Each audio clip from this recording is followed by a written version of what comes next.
Namaskar, Namaste, brothers and sisters, ladies and gentlemen, students and scholars, teachers and trainers, officers, officials, listener, learners, professors, professionals. I welcome all respected doctors and directors. I welcome adorable ministers and managers. I welcome honorable advocates, advertisers, administrators and advisors.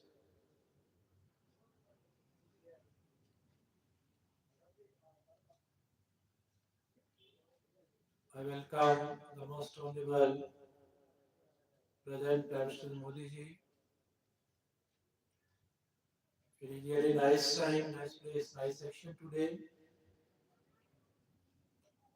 Dear friends, we will go through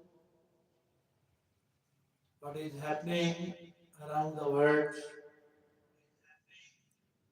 politically, economically, socially, what changes we see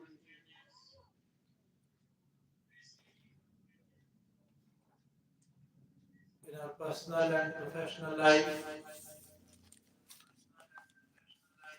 As you know that these days are the days of preparation for celebrating the festival, for celebrating the Indian national festival, Deepavali, which is the sacred festival of our country. We celebrate in the form of unity and diversity. We celebrate it with the message of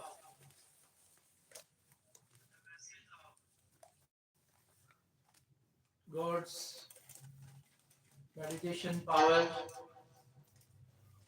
pranayama, yoga,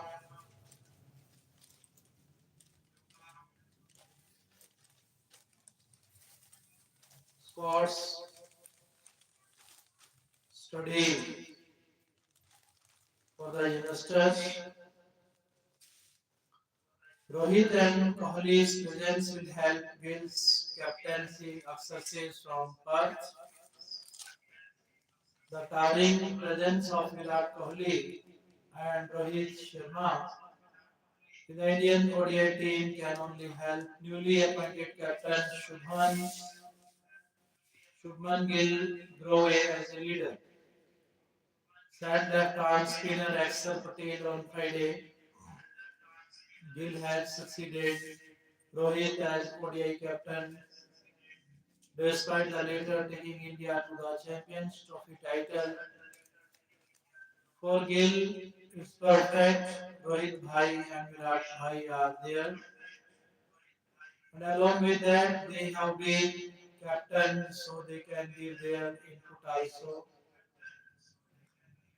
Hence, it is very good growth for Gill's captaincy, said Aksar in a joint interaction with Australia opener Travis Head. What has been good about Gill's captaincy thus far is that he has not been pressurized. It has been a while since Rohit and Kohli played competitive cricket, but Axel said they were looking as sharp as ever. We can see after the first match how their form is. They have been practicing in Bengaluru Center of Excellence. So I think they are ready to go. They are looking very good both in nets and fitness wise. He added, Akshar has got big shoes to fill in the series, having been picked ahead of Ravindra Jadeja in the squad.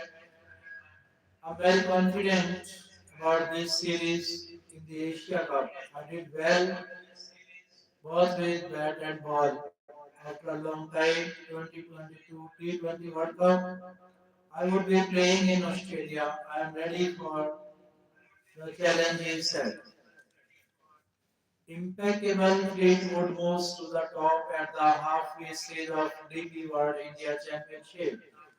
From New Delhi, Tommy Fleetwood followed up, followed up his steady opening round of 68 with an impeccable bogey free 8 under 64 to take sole lead at the halfway stage of the DP World India Championship at the Delhi Golf Club here on Friday. Englishman Fleetwood grouped with his Ryder Cup captain compatriot Luke Donald and Ireland Shane Lowry total 12 under for 2 days to take over the top spot. The Irishman slipped to tied second with four birdies and a bogey on the 18th for a 2 day total of 133. One drift of the clubhouse leader.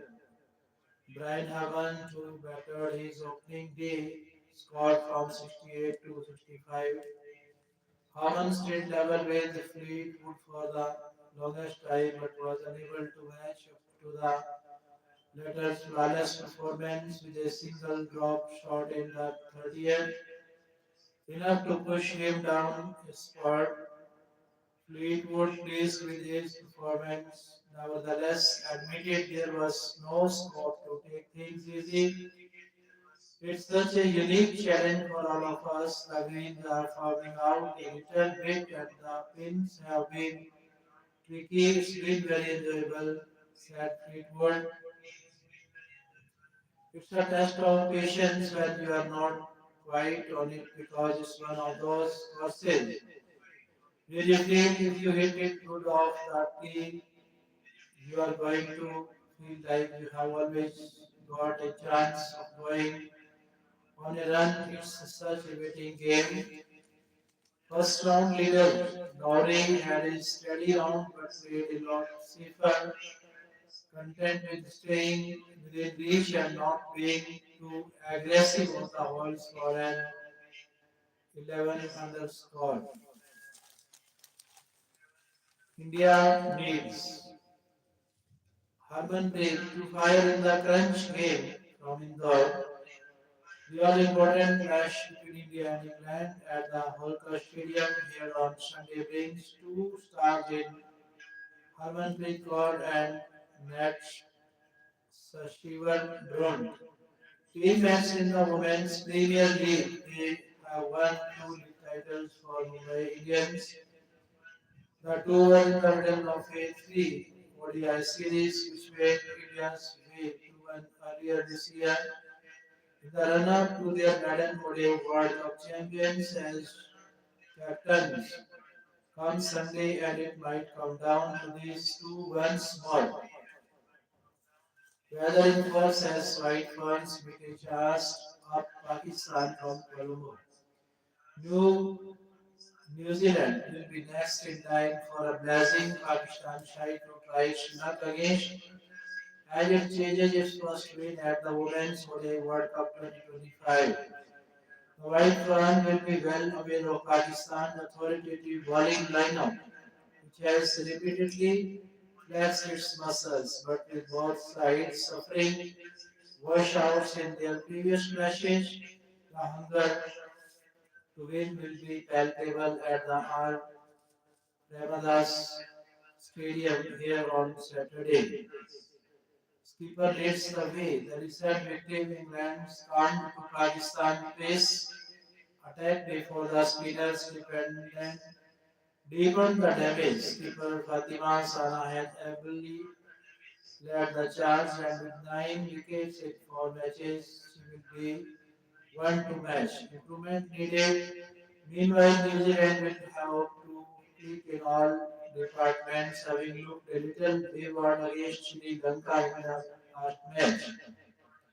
A shared concern for both campers, however, will be the lack of game time in the middle, especially with the bat. While Pakistan openers managed 6.4 overs before we haven't opened again, New Zealand was denied any chance to chase. Race tightens with a race to the knockouts, tightening further. The outcome of this encounter could well define both New Zealand and Pakistan's campaign, but only if the rain decides to stay away and allows some play. Malabar Clash restrict Lanka on a rainy day after shower interrupt the contest. Vishmi returns to establish a 40-run partnership with Nilashika. The host loses 3 wickets in the final over. From Colombo, there might not have been a match at all had the rains not cleared out. The famously efficient ground staff not sprung into action and the R. Premadasa Stadium holding on through the damp evening. But Fat had other ideas and somehow a glorious night of T20 style drama unfolded at the Women's ODI World Cup 2025 clash between Sri Lanka and South Africa. After over 5 hours of rain-induced delay, Sri Lanka returned to the middle task with rebuilding from scratch. It is our conscious decision to include youngsters. New Zealand coach Ben says had experts Rohit and Kohli to feature in the 2027 ODI World Cup. Had hopes to get a chance to speak to Rohit sometime soon. Satwik Chirag pair in Denmark Open semi-final Lakshya ousted.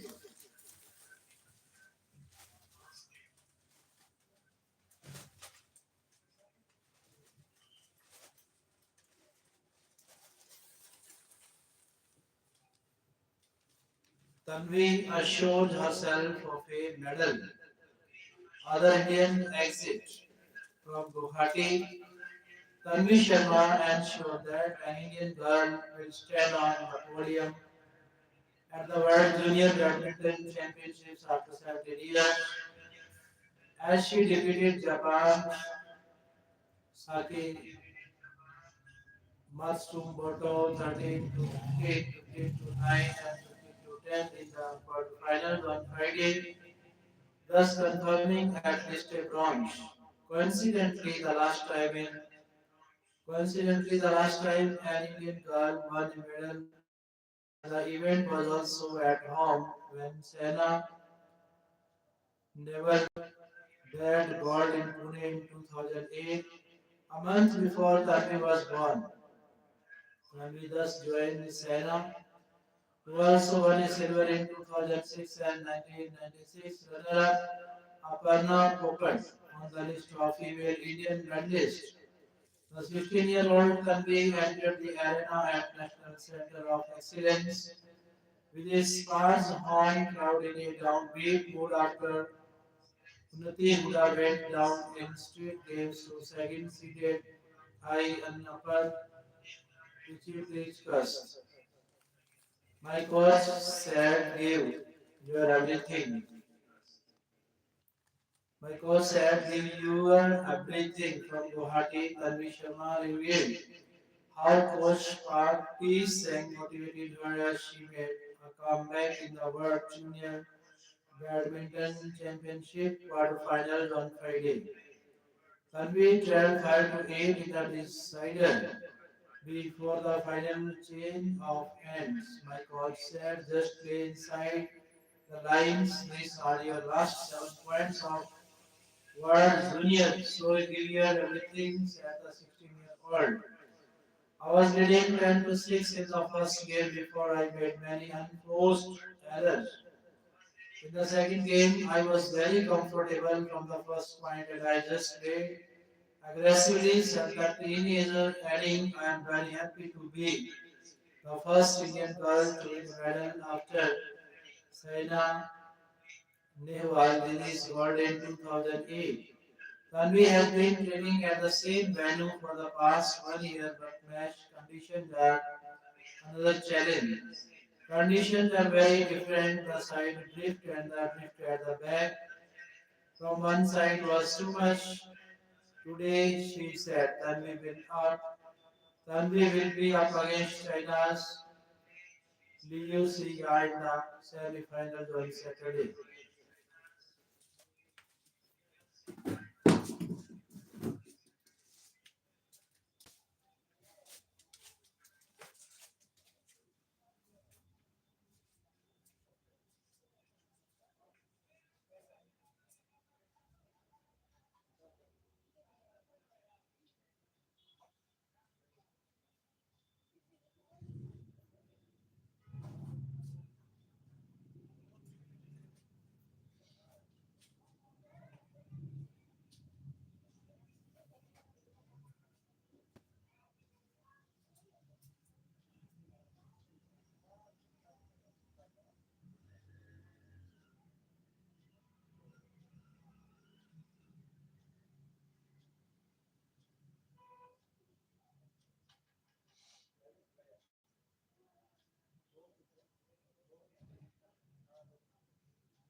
Chennai Open Sahaja Maya get wild cards from Chennai Sahaja Jamalpalli and Maya Rajeshwan are the two Indians among four who were awarded wild cards for the WTA 250 Chennai Open to be held at the SDAT Nangama Bakan Stadium from October 27 to November 2. Slovakia 16-year-old Mia Kohankova, the Wimbledon junior champion, and Frances Los Boyson are the other two wild card entrants. This was announced on Friday by Vijay Amritraj, Indian tennis legend and president of the Tamil Nadu Tennis Association, at a press conference. In all probability, world number 38 Boyson, who reached the semi-finals of this year's French Open, will be the top seed while allotting wild cards. The important thing is the development of players of the host and to enhancing the stature of the tournament. The arrangement with Octagon Sports Agency that hosts the event's license is that they would get two wild cards and we at Tenta, TNT Tenta get two. Amrit Raj said the wild cards for qualifying will be announced in due course and the hallmark will be the Tenta celebrating 100 years added Amrit Raj. All the courts at the stadium have been rebuilt. Amritraj hoped that the Indian players would make a mark. We have a lot of hopes on Maya by 18. She should have a good chance to have a crack at any of the junior Grand Slams. Atulya Misra, IAS, Additional Chief Secretary and the Department of Youth Affairs and Sports Development, J. Nagarnath Reddy, IAS, Member Secretary, SDAT, B. Venkata Subramaniam, Secretary TNT, and Vivek Reddy, Treasurer TNT, also attended the press meet. Bahuma in South Africa is squared for tour of India. Test captain Temba Bahuma has been named in the South Africa squad for the Tour of India later this month to get a hang of the conditions before the two-match test series starting on November 14. Ayan shined at Patna Pirates edges out Bengal Warriors. Heroes best Thunderbirds claim first win of PVL season. India beats Malaysia and the Sultan of Johor Cup final. Ahahat in Boston Open Squash quarterfinals. India books a spot in AFC Under 17 Women's Asian Cup. Prashant Chandela helped Uttarakhand wipe out the deficit against Bengal. The host takes the first innings lead of 110 runs before the duo puts on a dog stand of 146. The visitors pacer Bora returned figures of 6 for 79 from Kolkata. Prashant Chopra and Captain Kunal Chandela's dog 50s in the second innings enabled Uttarakhand to put up a good fight against Bengal on the penultimate day of their Ranji Trophy Group C match at the Eden Garden here on Friday.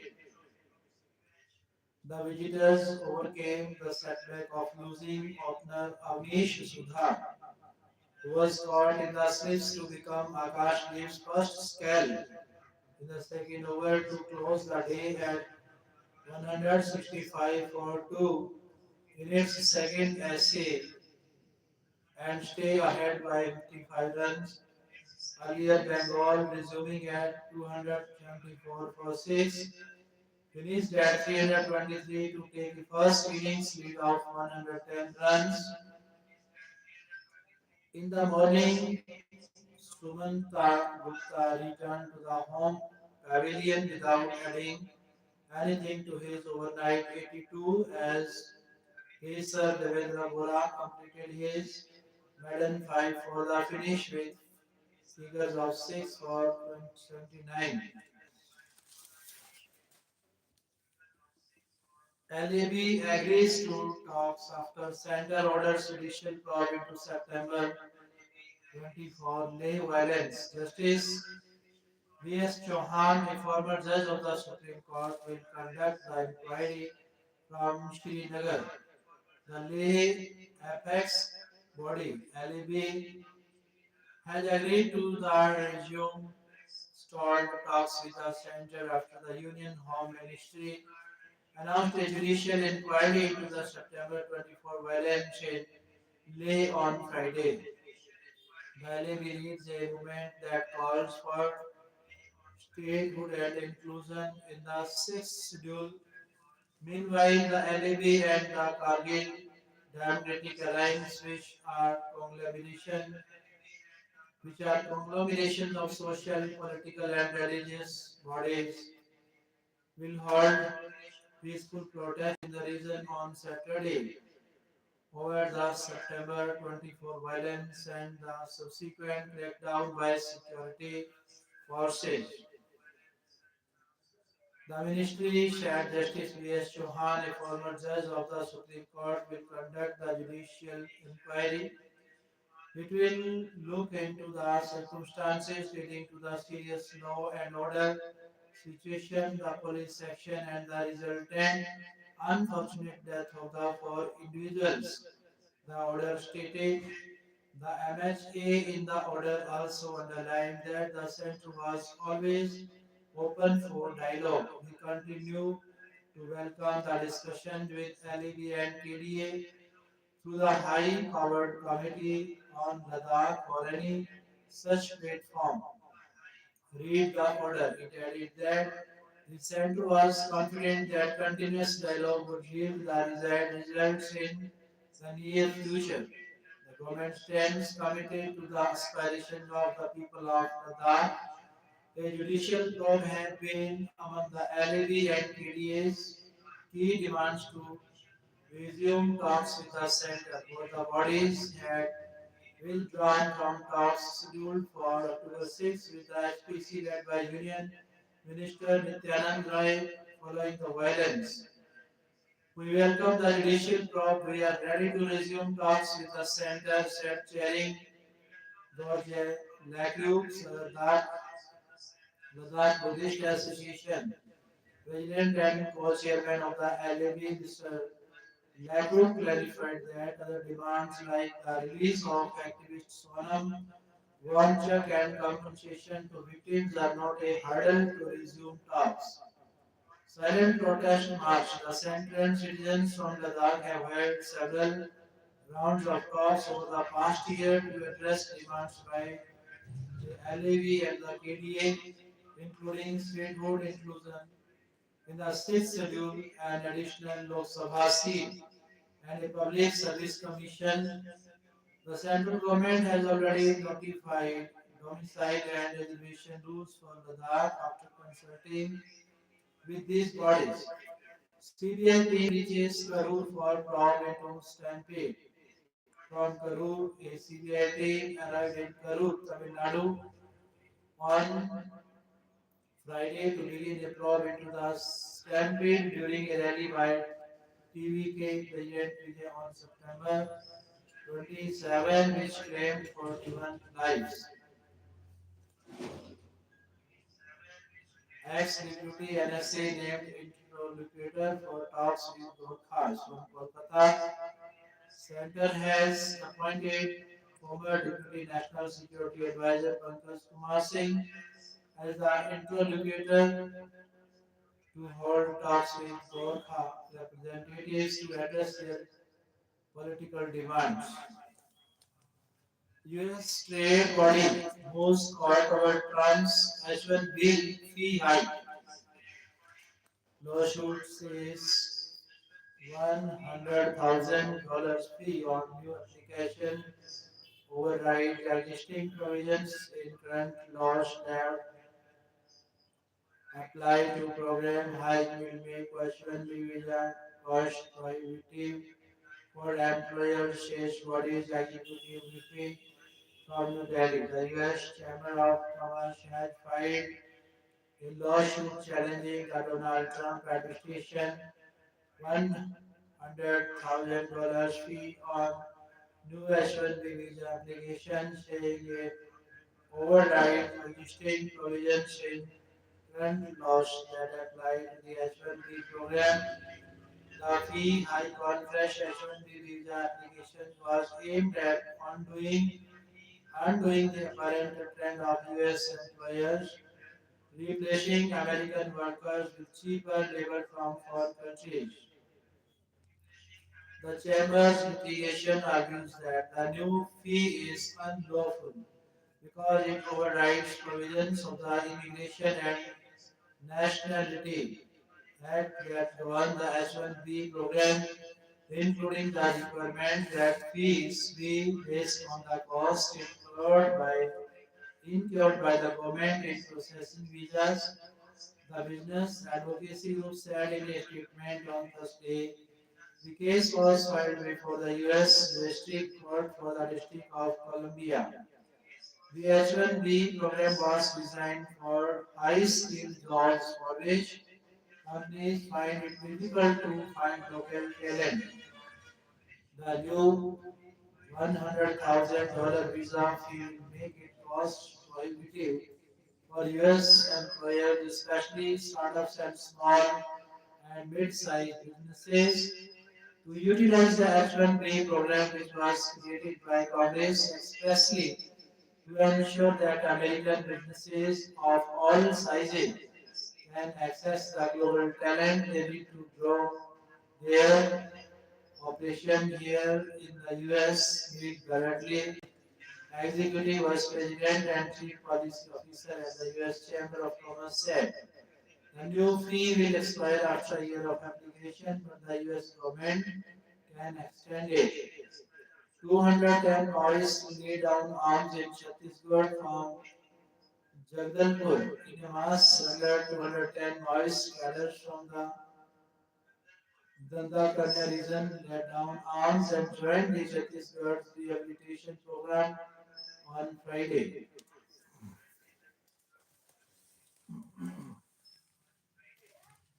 I hope I have a lot of my best years ahead of me. Once Carlos Alcaraz is equal and better than his fellow American Taylor Fritz and Van Shelton.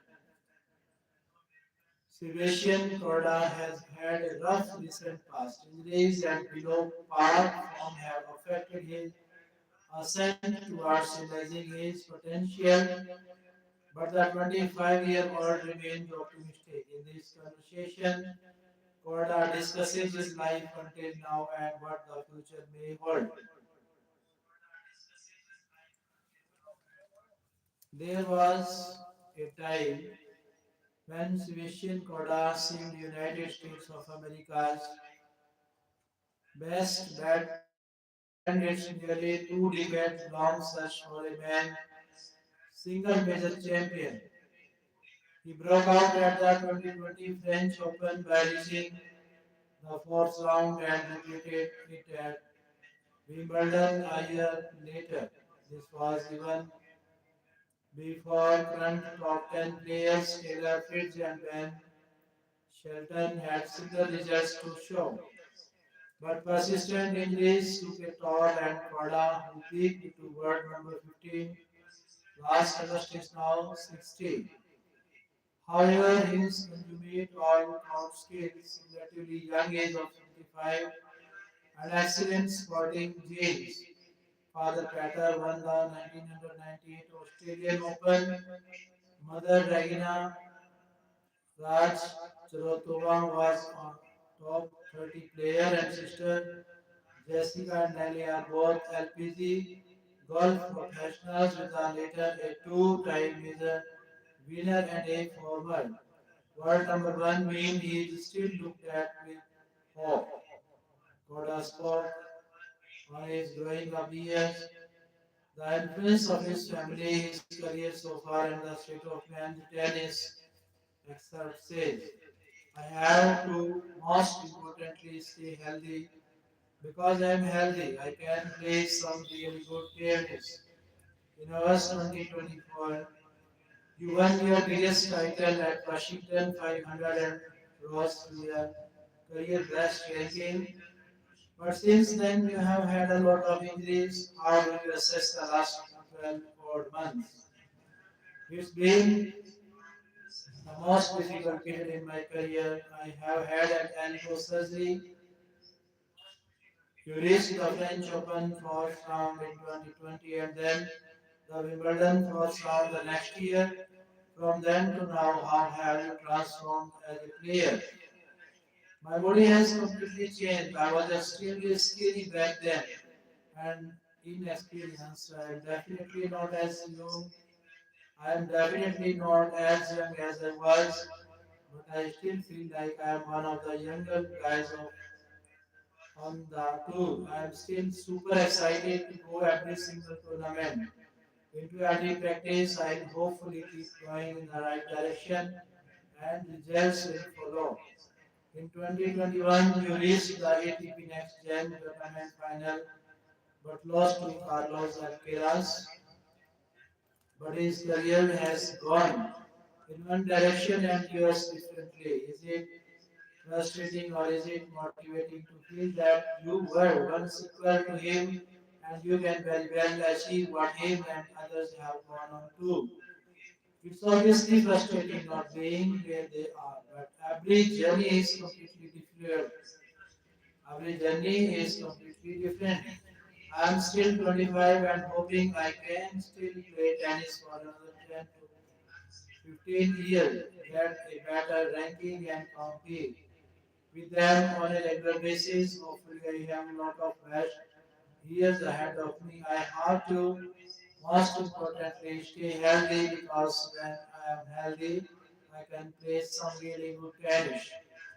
Australia is a place where you have had good results having reached the Adelaide 250 final twice, 2023 and 2025. In the 2023 final against Novak Djokovic, you had a match point in the second set. What do performances like this tell you? It's super motivating when you have great results and you are really competing with the best in the world. It's a big positive. You learn so much like what Novak does in certain situation. He was playing a certain game style right up until the match point, and then he completely changes and does something entirely different. It's a big learning curve how they figure out things on. You seem to be pretty adept on all surfaces. Does it come naturally? My parents raised me on clay, and I was playing on it until I was about 14. I was green clay, a little bit different, but it's still clay. Nonetheless, you learn how to use the court differently and all different kinds of shots to get you over the line. How did it help you transition to other surfaces? You learn patience, you have to go to the net at the right moments. If you don't, you get past super easily and you kind of spin the ball, slice, drop shot, you learn alone. It's just a lot of feel and if you have a good feel, you go to grass and you can go to the net a little bit more and that helps you having that versatility is key. In this century, tennis has had a lot of players who are good in all surfaces. Roger Federer, Rafael Nadal, Djokovic, Andy Murray, and now Alcaraz and Jannik Sinner. What do you put it down to? Players are adapting. Players are adapting extremely well. It's really rare for someone to have a shot that's not at a really high caliber.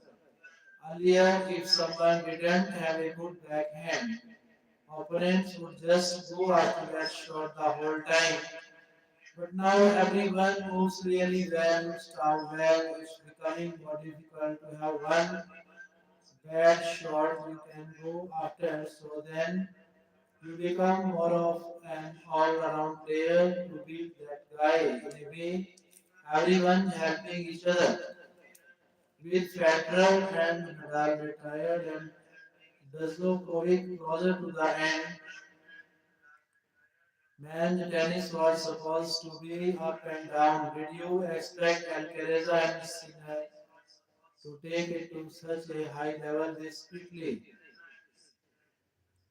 It's been quite exceptional.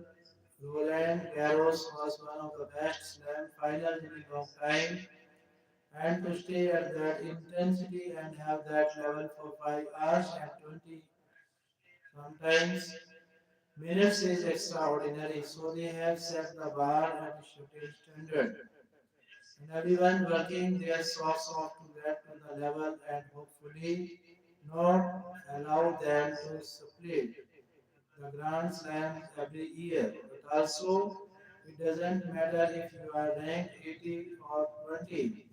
It's such a small gap. Obviously, you have someone dominating at the top, but it is very competitive for everyone else around. How has your family sporting background helped? The biggest thing for my parents was only to keep us active as kids, throw us into any sport possible, learn all the mechanics and all the fundamentals, and then try to use it in your own sporting life. Growing up playing hockey, I learned a lot of balance, and that helps me on a tennis court to be in a neutral position. With golf, you learn patience, and it's big help with my sister being individual athletes. We go through the same things, and I can ask them questions to help me With both my parents being tennis players, it helps because they have gone through everything that I go through and they just don't want me to make the same mistakes. What are your near and long term goals? The goal right now is just to finish the season. It's been a long year. Mentally, it's been extremely challenging. I would love to finish the year playing every single tournament and we will see where it takes me.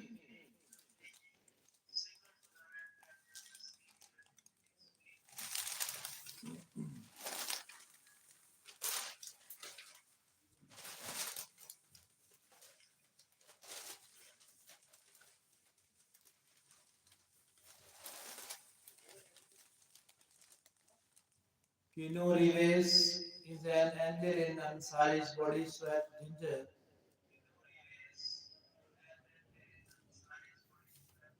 Good fortune solves up social satire with a side of sharp comedy,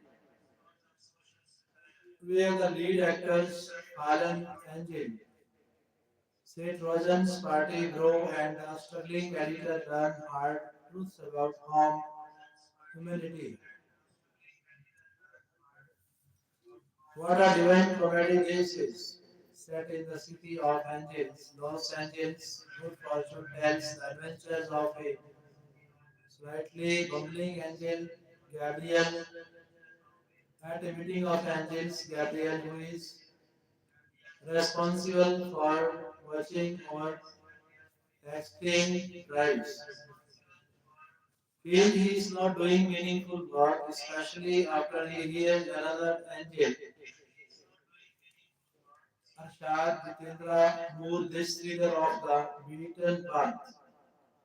Director Sherry effectively calls out a social psychology that feeds the demons within, but eventually falls prey to the set designs of the serial killer formula in Bhagavad chapter 1.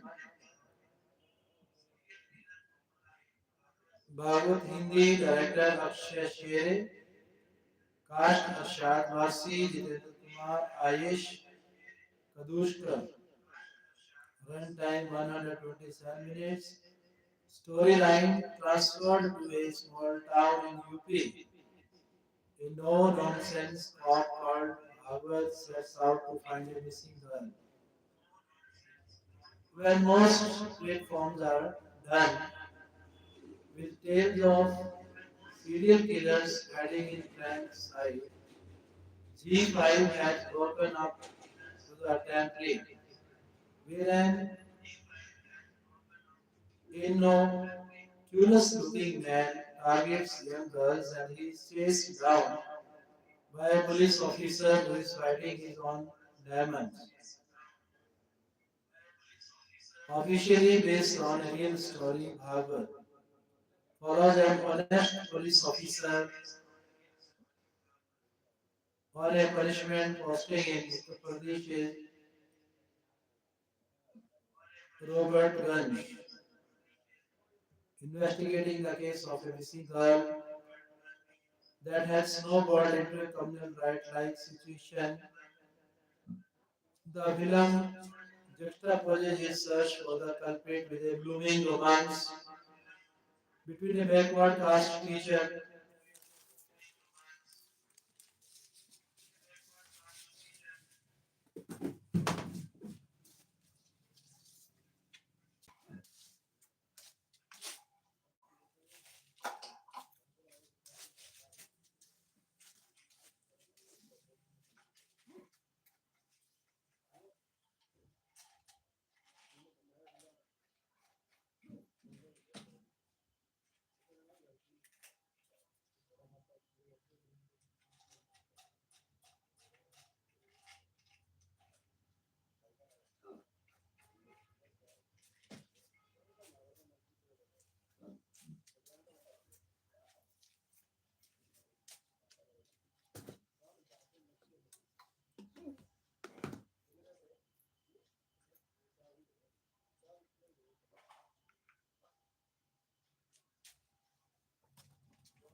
The two strands are connected in ways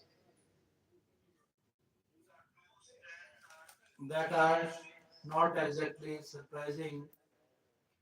Still, director Akshay Shere, along with writers Bhavini Bhede and Sumit Saxena in Views, the predictable word unit with socio-political layers that compel you to stay and uncover the why behind the crime. When Meera goes missing, the first middle of suspicion falls on a Muslim boy and a conversion racket is hinted at. It is followed by the character assassination of the girl by the system and near the not so dear ones. Even her family steps short of saying that she invited the trouble on herself with technology, becoming an accomplice without saying. Albert Access suggests how this social behavior helps the sly killer spread his net. The misogynistic, polarized environment allows the chameleon to hide and attack at will. The credible production design of a small town, coupled with a sense of urgency and dread, makes one feel the suffocation. Bhagavad promises the girl's father that he will find her in 15 days, but discovers a chain of missing girls with similar circumstances. We have experienced familiar territory in the heart. Akshay doesn't have the luxury of the long form but the urge to tick all the boxes that the liberal, progressive OTT audience will admire. Makes the storytelling a little too self-aware after a point, be it the backstory of Bhagavad involving a wolf in the hide of a saint or the prostitution ring. The situation start feeling a tad mechanical when the subtext becomes desperate to be on the surface it is. When given a decent script, a shark can capture the attention of even an audience in slumber. He has become bulkier over the year, but the spirit of Seher 2005 hasn't diminished. Cast against type, Jitendra uses the tricks of his simpleton image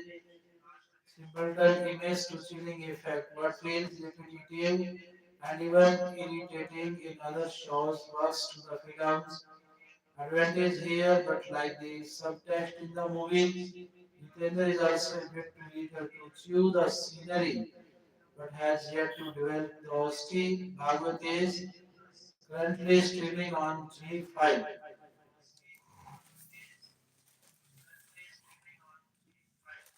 Back to the basics. Is India returning to the prototype pitches of the early 2000s, both under Virat Kohli and Rohit Sharma? India mostly played and India mostly played on its spin-friendly wickets at home, but playing by the decks rolled out for the two tests against the West Indies and the utterances by Captain Shubman Gill. There appears to be reset. The two test series against the visiting South African in November will offer more definitive cues. Test in India haven't really gone 5 days. All test in England went pretty deep. We wouldn't be looking for any easy way out options. It may have only taken an hour of play on the fifth day for the second test between India and West Indies at the Arun Jaitley Stadium to reach its announcement. To reach its renownment, but the very fact that it went into the final day without rain affecting proceedings at any stage of the test makes it a real phenomenon in India in recent times. For the last time that a test in this part of the world approached its prescribed duration without intervention from the weather was when the Indians took on Australia at the Narendra Modi Stadium in Ahmedabad in March 2023. It was no coincidence that the surfaces for both these tests were placid and conducive for run making. On that occasion, 2.5 years ago, unlike the Delhi test earlier this week, where Shubman Gill and company sealed a 7-wicket win to complete a series sweep, a Delhi drew was a final outcome as a Commodores pitch steadfastly refused to spring into life, while Usman Khawaja and Cameron Green notched up hundreds in Australia's first innings score of 480. India's riposte came via turns from the bowlers.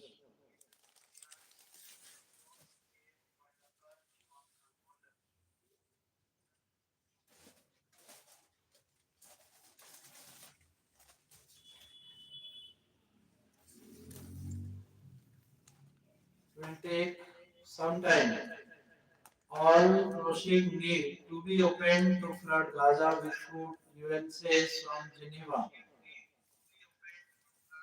The United Nations cautioned on Friday that it would take time to reverse the famine in the Gaza Strip, saying all crossings needed to be opened to flood Gaza with food. The UN World Food Programme said it had been able to move close to 3,000 tons of food supplies into the war-shattered Palestinian territory since the US brokered ceasefire between Israel and Hamas took hold. It's going to take some time to scale back the famine declared by the UN in late August. WFP spokeswoman Aviv Atifa told a media briefing in Geneva.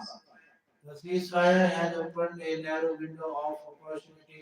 WFP is moving very quickly and swiftly to scale up food as sustenance and reach families who have endured months of blockade, displacement, and hunger.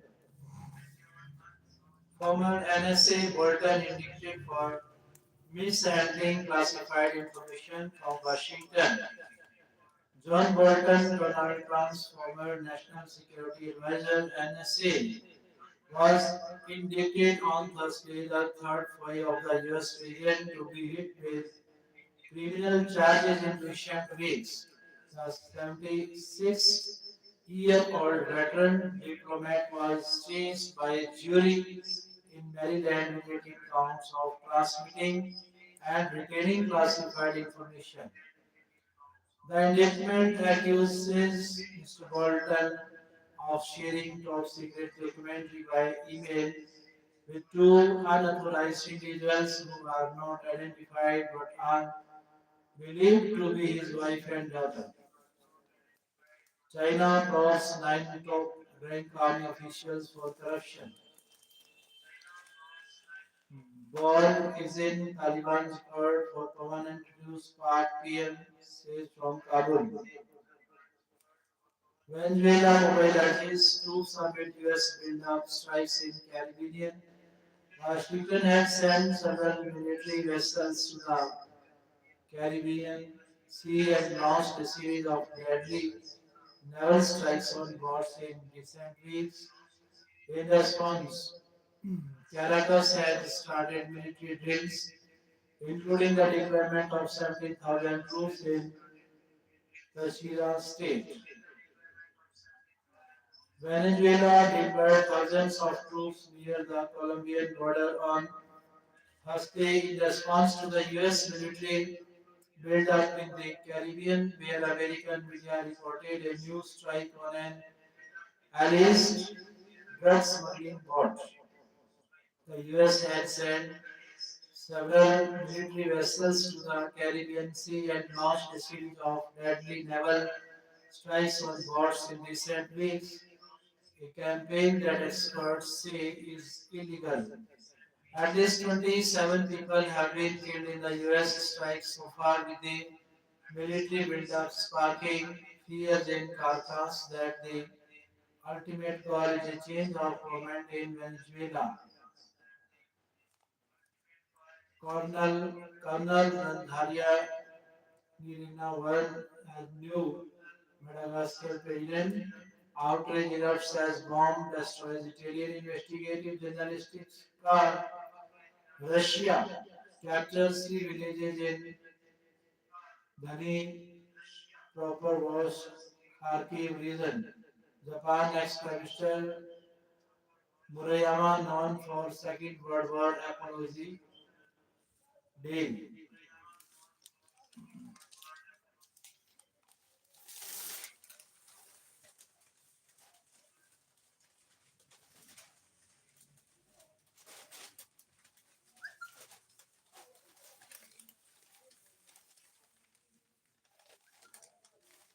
Not only backward classes, Dharmiya versus Murdi plays out overcast survey from Mysore, taking a GBA at Infosys co-founder Narayan Murthy and his wife and Rajya Sabha MP Sudha Murthy for declining to take part in the ongoing social and educational survey caste census.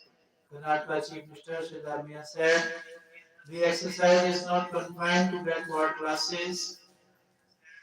Responding to query by a media person in Mysore on Friday about the Infosys co-founder reportedly refusing to participate in the survey on the ground that the couple did not belong to any backward class.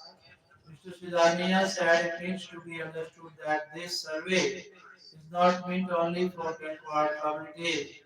The government has clarified this earlier. Merely because they are from Infosys does not mean that they are all knowing. Covers all sections. The survey covers all sections of the population. Benefits of welfare programs, including the guarantee schemes, are availed of by both the poor and the upper class people, he said. The chief minister said the survey covers 7 crore people in Karnataka and it is incorrect to label it as a backward class survey. The central government will eventually conduct a caste census when they refuse to cooperate with them as well, Mr. Siddharmaya said, adding that the couple's stance to not share information seems to stem their share information seems to stem from some misunderstanding.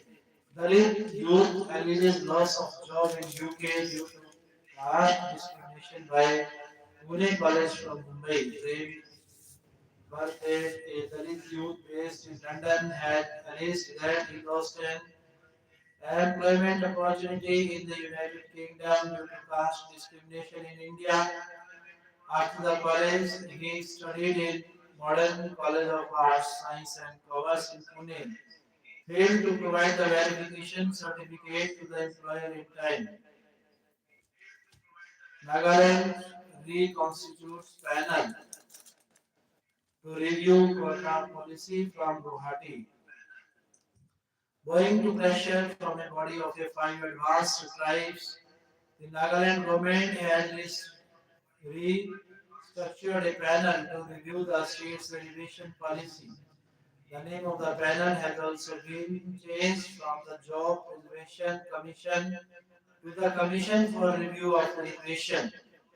Rahul meets Jubin family, seeks prompt, transparent investigation into singer's death.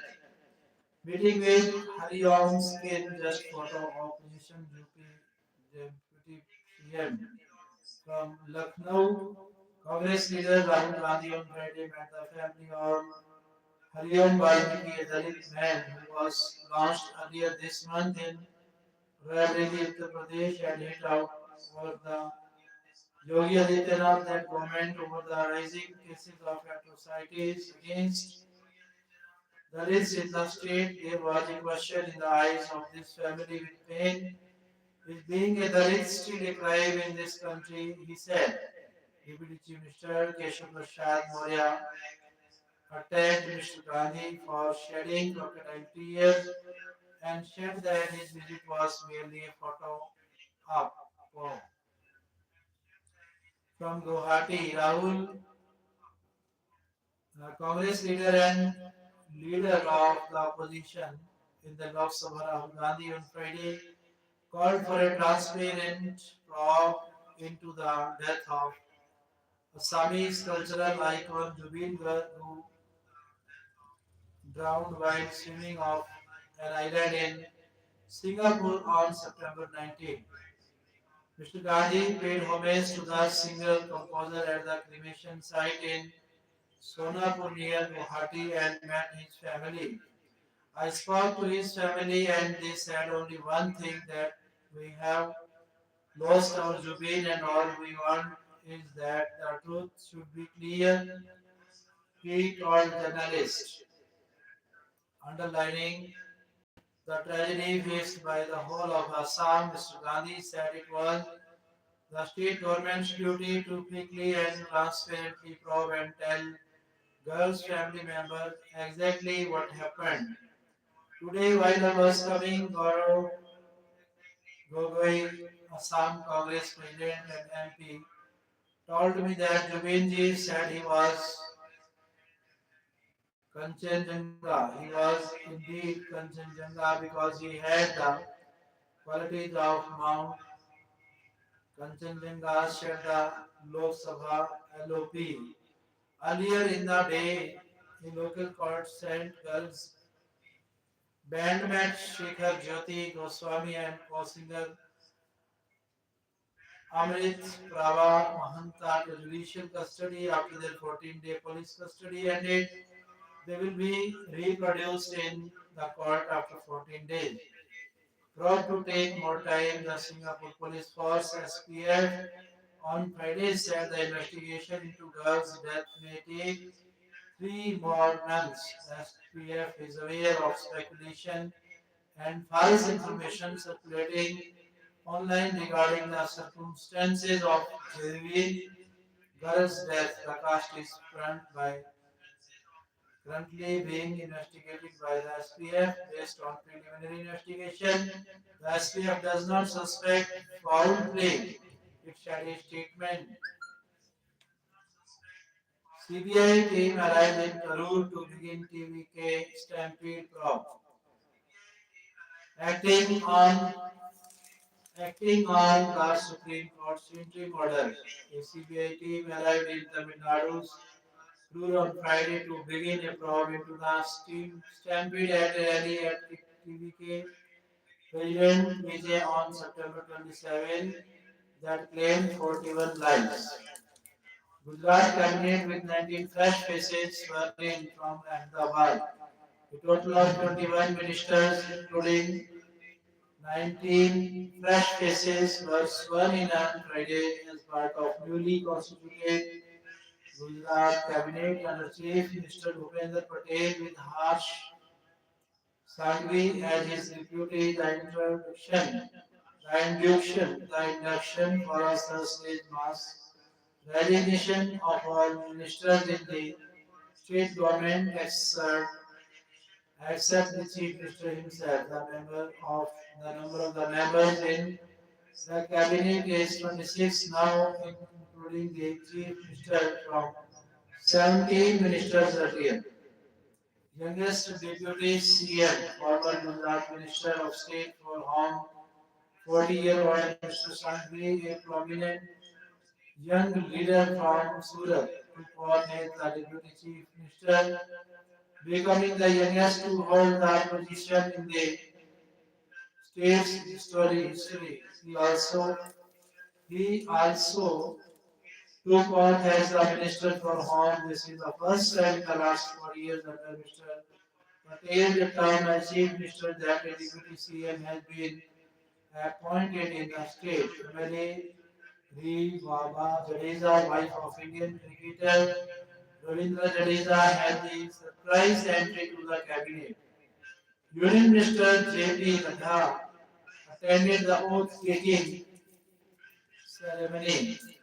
Although 16 ministers resigned on Tuesday, the Chief Minister did not accept the resignation of six members of them: Punabhai Patel, Rishikesh Patel, and Kumariji Bawalia, previously served as cabinet ministers, while Mr. Sangvi Prayerful Pancheria and Prashottam Solanki's were Minister of State. Thursday evening, on Thursday evening, the Chief Minister met Governor Acharya Devrat and handed over the list of names for the new cabinet that includes seven ministers from the Patidar community, eight from the other backward classes, they from the scheduled caste, and four from the scheduled tribes. Ahead of Bengal Paul Center named interlocutor to address political demands of Gorkha parties in Darjeeling. Parties in Darjeeling Hills welcome move, call it a historic step. Development assumes significance, especially with ruling Trinamool Kong consistently opposed to the idea of bifurcation of the state. Will fight in court on states to protect OBC rights. Bhujbal. Corruption case, Punjab DIG sent to 14-day judicial custody. Textiles, leathers, gems and jewelry exports hit in September on US tariffs. For India, agentic AI is huge opportunity, potential liability. As AI evolves into autonomous decision-making agents, cyber threat landscape is shifting from Bangalore for India, where digital public infrastructure and all-driven innovation are becoming central to economic growth.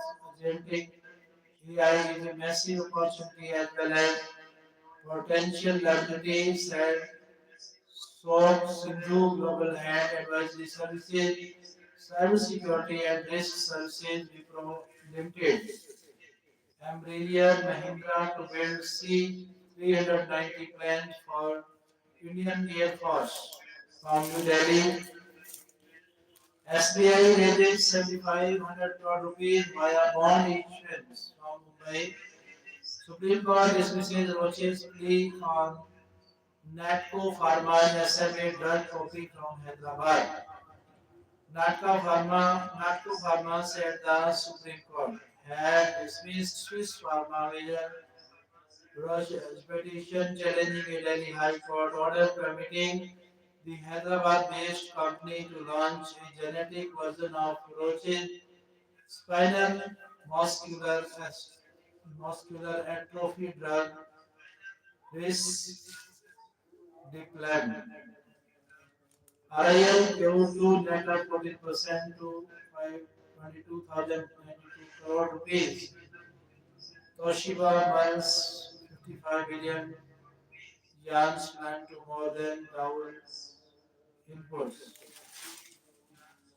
Rotavirus vaccine effective against gastroenteritis in children, study says. From China, a recent, a recent study on the impact of the indigenous rotavirus vaccine in India found marked reduction in rotavirus-based gastroenteritis in sites across the country. The Pavli sweets shipments to US plunge amid tariffs delivery delays from Chennai. Full-time VCs for 13 of 17 Odisha varsities from Bhubaneswar. Three army personnel injured in ULFA attack in Assam from Guwahati. Nasik during Open HAL can roll out 24 Tejas jets a year. Nasik flags off the first light combat aircraft MKIA produced at the facility. Minister opens their production line for the fighter and the second of Hindustan Turbo Trainer 40 aircraft. Adi Karmyogi initiative helps Adivasis speak for themselves. Panel to draft transgender equal opportunity policy. Campaign in progress in 100 class. 8 students of St. Rita's Public School. Engineering student arrested for raping senior on campus. Customs to release seized car of actor Dalkur Salman. 21-year-old student found dead at Hyderabad's NIMS. Kolkata police restrict firecracker used to 2 hours on Deepavali. Right to freedom of speech and expression is in peril, says N. Ram from Chennai. The right to freedom of speech and expression is in peril in various countries, including India and the US. And Ram, director, the Hindu group Publishing Private Limited, said here on Friday. Kerala Pro Team arrests three accused in Sabrimala idol case. ST tell court Unikrishna Poti is an essential cog in criminal network involving TDB officials in the misappropriation of gold-plated mounts from Trivandrum.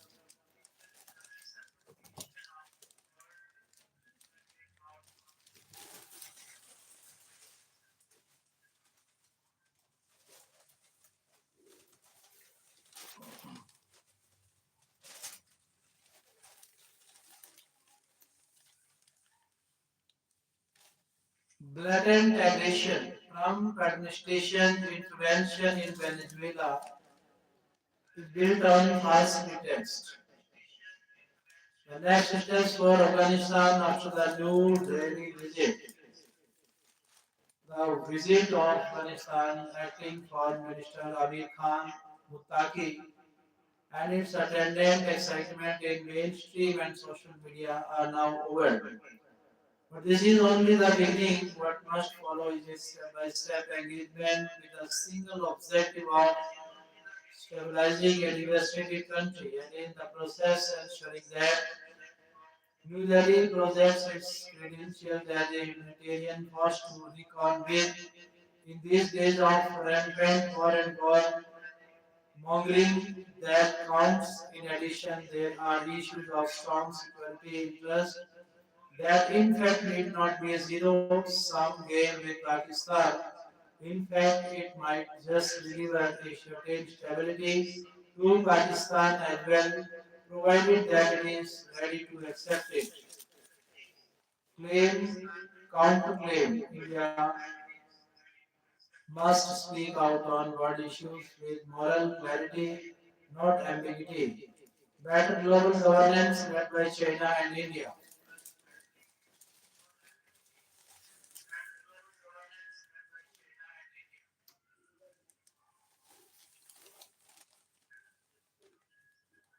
The year 2025 marks the 75th anniversary of diplomatic ties between China and India since April 1, 1950. Exchanges between the two great countries have come a long way in which heads of state governments diplomacy plays a key role in enhancing mutual trust,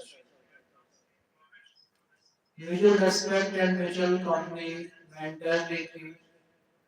Highlighting more recent achievements are the interaction and friendship between the two leaders, China's President Xi Jinping and India's Prime Minister Narendra Modi from 2014 to 2024. For 24. Mr. Xi Jinping was declared as the year of China-India friendly exchange. Mr. Xi paid a state visit to India in September and made a trip to Ahmedabad, the joint statement on building an e-closer partnership for development in May 2015. Mr. received him in a milestone for the United Nations. This year also marks the 18th anniversary of the founding of the United Nations following the victory of World Anti-Fascist War. 80 years ago, upon deep reflection on the bilateral lesson of the First and Second World Wars, the international community established the UN, commencing a brand new practice in global governance.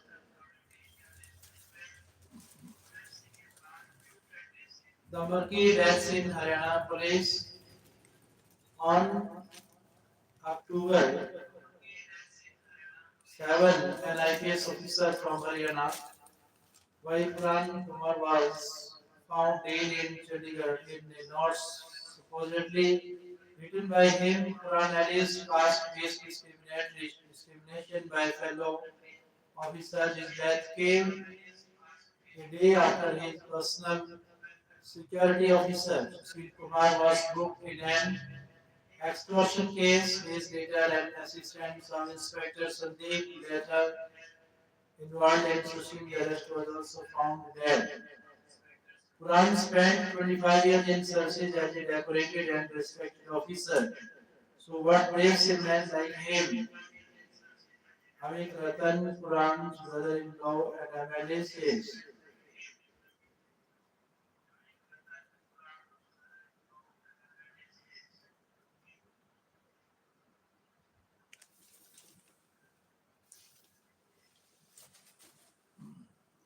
Amit Shah slammed RJD for giving assembly ticket to Osama, son of Shahabuddin from Patna.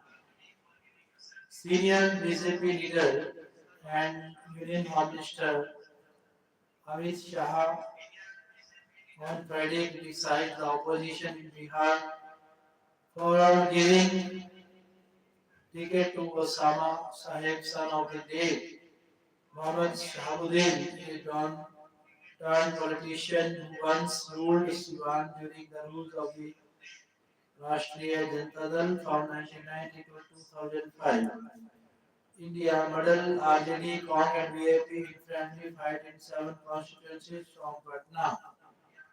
YouTuber Ais Chanpatia C from Patna, social media influence Manish Kashyap, also known as Sri Puria. Kumar Tiwari will contest the Chanpatia Assembly seat in Bihar as a Jan Suraj Party candidate, the party said on Friday. Just a few candidates for a population of 17.7%. Muslims still get short shrift. Bhojpuri actors add star power to Bihar contest.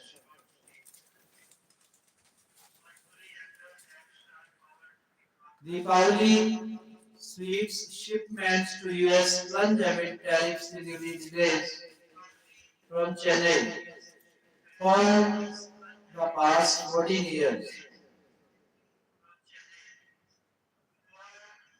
Soundarwali has had unfailingly placed her order for traditional Deepavali sweets and Saurays with caterer LB Tapa a month in advance when the caterer sets up his Deepavali Mela at a wedding hall in Chennai. She packs the sweets and savories and couriers them to her daughter's family in California.